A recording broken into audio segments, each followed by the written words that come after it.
I am Tyler Fertel here with Senior Vice President of Community and Military Affairs for the San Diego Padres, Tom Seidler. Tom, thank you very, very much for joining me here. Great to be with you, Tyler. And to start off the interview, I wanted to kind of talk about something that you've done for almost 3 decades now. It is your 31st season in professional baseball, your 9th with the Padres. What is the most important lesson you've learned during your time in pro baseball? Oh, that's a great question. I probably could answer that a number of ways, but I'd say just having persistence. Baseball's different than the other sports. The season's got so many games, and it's such a long season that you really gotta, be able to put up with 10-game homestands and not seeing her family for, a week or 10 days at a time, or missing holidays and things like that. So you make personal sacrifices with a time commitment, especially in baseball, much more so than the other sports. So you really have to love it. And I think that's the people that stay in the game long really love the game. Mm-hmm. And before joining the Padres, you owned and operated minor league baseball clubs. How did those experiences prepare you for the major leagues? Yeah, I loved going to work at a ballpark every day, and I did it in Arizona and Montana and Florida and California and Venezuela, and no matter where I was, where I belonged, to come to work to a ballpark. And I really enjoyed all the towns I lived in, big and small, and loved, having an impact, especially in the community. I think, sports teams in general have such a big platform in their cities and their communities, and getting players connected to those communities and helping the underserved portions and making someone who's having a tough day or a tough life or whatever smile and, forget about their challenges for a few hours at a baseball game is, that's a good feeling, trying to be part of that. And kind of expanding on that, you oversee the club's community relations and military outreach efforts, like you kind of talked about there. And as an example, with the Padres volunteer team and Padres Pedal the Cause, would you like to kind of explain what these programs are and what they do for the San Diego community? Yeah, we're the team of the military here because San Diego is such a big military town. It's got the largest military footprint in the country, so it kind of makes sense. So we would do a lot with military, and we do both helping out enlisted families, especially when mom or dad is deployed. And so, whether it's free tickets or helping them with a food drive, doing other activities, connecting them with players. We also try to help the veterans in need, whether it's veterans that are having a tough time transitioning to civilian life, or some of the homeless veteran population we have at San Diego. We work with local charities to help the military community in need.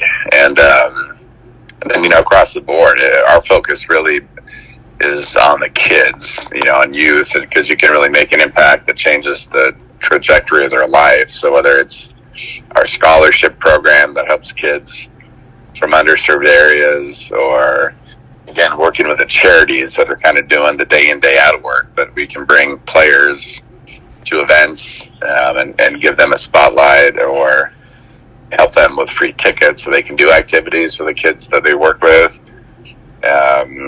There's no end to what we can do. We try to do an awful lot, not just during baseball season, but year round. And kind of in a way expanding on that, you talked about the idea of these kids, these veterans, all these people coming to games. And the Padres have the 4th most attendees per game at home this season. According to BaseballReference.com, there are 10,000 more fans at Petco Park this season per game than there were back in the 2018 season. What do you think is the most effective thing the organization has done recently to increase the fan base and build loyalty? San Diego is a baseball town. Like the youth baseball and softball participation for boys and girls, starts at age 4, and there's widespread participation throughout San Diego County. So kids, are playing baseball and softball from a young age, and many, many kids are playing for several years. The high schools are have very strong baseball programs, and there's always, the best players in San Diego are some of the best in the country, and the colleges play at a very high level. So what we're doing is just kind of the capstone of that baseball town, trying to make the Padres and Petco Park as good of an experience and as competitive of a club as the organization can make it. And we feel good that USA Today has named us #1 ballpark, for about 5 years running. We think it is. It's a special place to come, even if you're not a big baseball fan. It's a great night out with a family or with your coworkers, or if you are a baseball fan, all the better. But we get casual fans and diehard fans and everybody between here. And the season the team has had and the team that AJ Preller's put together, it's an exciting, winning young team that has a chance to give San Diego its first ever championship in any sport. Mm-hmm. And you talked about Petco Park. USA Today naming Petco Park the best ballpark in the MLB in the country. Do you have a particular spot around the stadium that anyone listening to this podcast might want to go look at when they go to the stadium or anything like that? I mean, it's a lot of these ballparks now have done a good job of making them a 360-degree experience, so fans can access, every area of the ballpark, and we've got a number of fun little nooks to watch a game, whether it's little pocket bars or, viewing decks, or the lawn out at Gallagher Square at the park area. So it's a special ballpark, and it's fun to make a lap and kind of get a feel for the different vantage points to watch a ball game. Mm-hmm.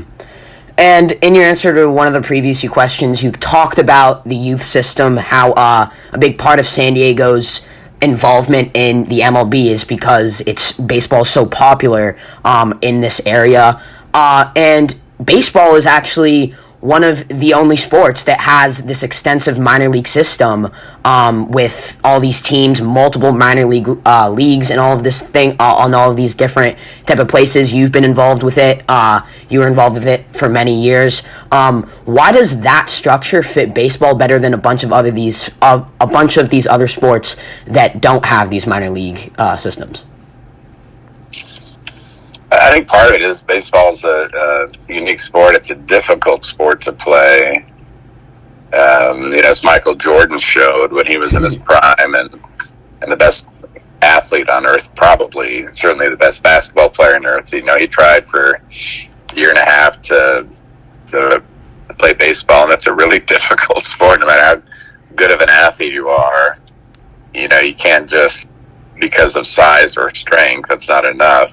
And it's cool that you got guys 6'7" like Aaron Judge, and guys that are 5'7" like Jose Altuve, or an old Padre. I'm trying to blank on his name. David Eckstein, guys like that. Just average guys. I mean, if you saw them walking down the street, you wouldn't say, "Oh, there's a major league athlete." Like a lot of NBA and NFL players, they're bigger and stronger than most of us, and they stand out. But most baseball players, they could walk down the street, and you wouldn't necessarily say because of size or strength that that's a professional athlete. But but you got to work at it. You got to put in hours and hours and hours, and you typically, even the best players, a couple of years, maybe 3 years in the minor league. So it's a tough skill to master. And like Mike Trout earlier, a couple or a week ago had an 0 for 26 slump. Like, that's the best player on earth for the last 10 years. And he failed 26 times in a row. Like, that's remarkable. You don't have that in other sports. You don't have, quarterbacks who go 5 games without completing a pass, or, Michael Jordan going a couple of games without making a basket. So it's a very humbling sport, and a tough one to predict, but that's part of the beauty of it.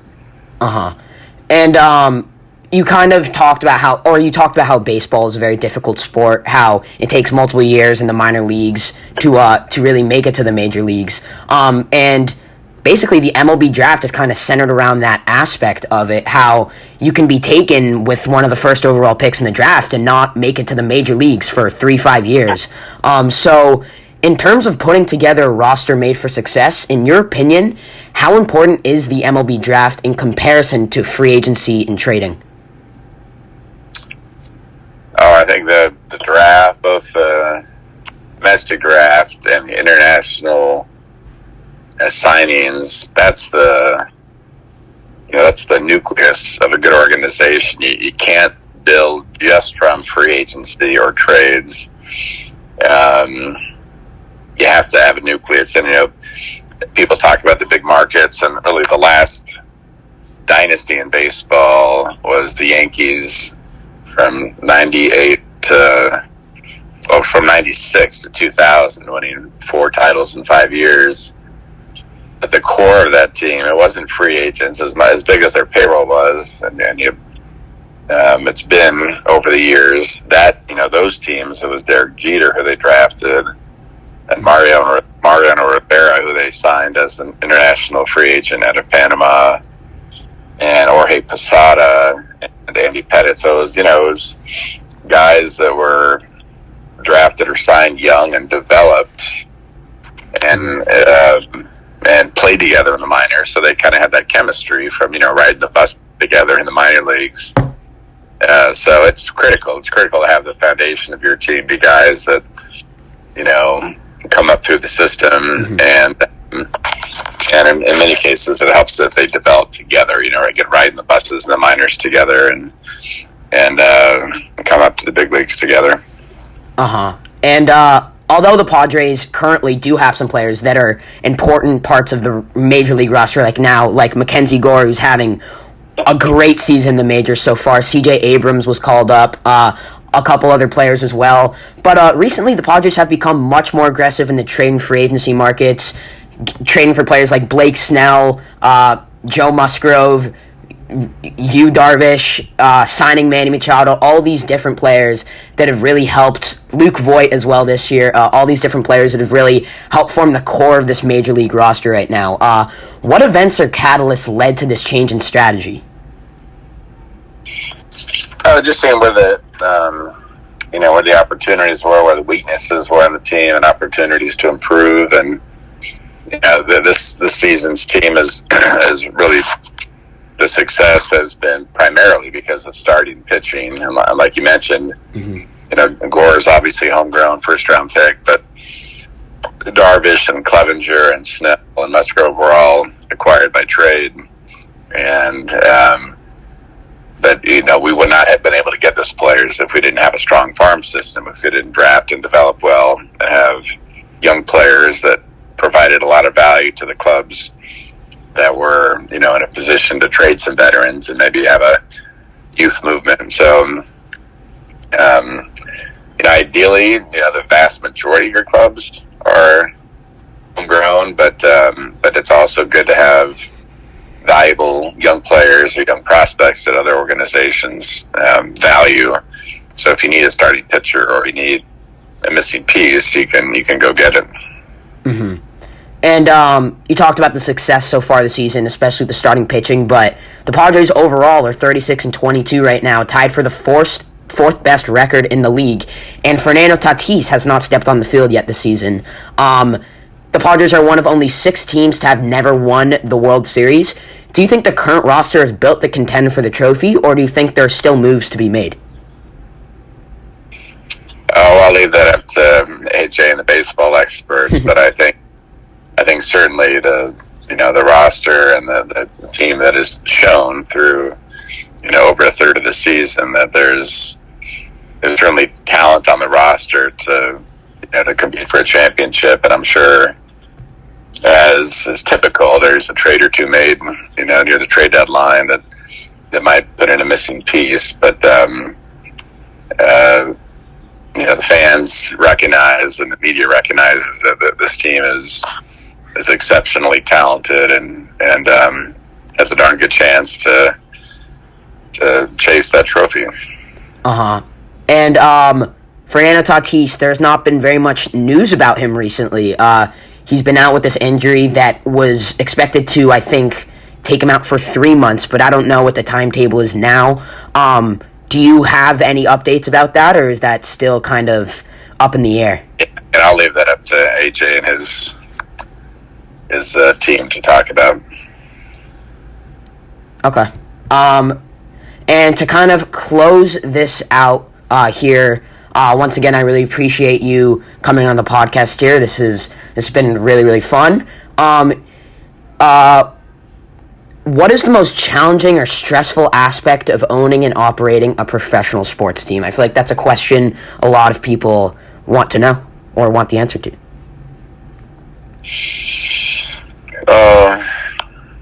There's 30 organizations trying to do the same thing, trying to compete for a world championship, and that's the goal that keeps all of us, no matter what we do for the organization, motivated. To do our piece to help achieve that common goal. But there's 30 smart, intelligent franchises with an awful lot of smart people and talented players. So it's tough, even if we were all equally gifted, talented, financial resources, etc. You got about a 3% chance to win a World Series in a given year. So it's a long shot. 30 fan bases want the trophy, 30 clubhouses want the trophy, but only one at the end of the day is gonna be popping champagne with it. But when that day happens in San Diego, it's going to be a special, not just day, but a special year to celebrate, because again, this wonderful city, it's one of the few things this wonderful city doesn't have is a championship trophy in a major sport. Hopefully, the Padres and the Chargers, the former San Diego team there, the Chargers, both looking like they're going to have great rosters the rest of this year. Obviously, the Padres do. Chargers have really, really improved there as well. So, looks like both teams are going to be contending. And once again, Mr. Seidler, I really, really appreciate you coming on the podcast. This was really fun. Yeah, I had a good time talking to you, Tyler. Good luck with the podcast, and hopefully come out and see some games at Petco Park. Yes, I will for sure will. Good luck the rest of the season, and go Padres. All right, thanks, Tyler. Appreciate it. Yeah.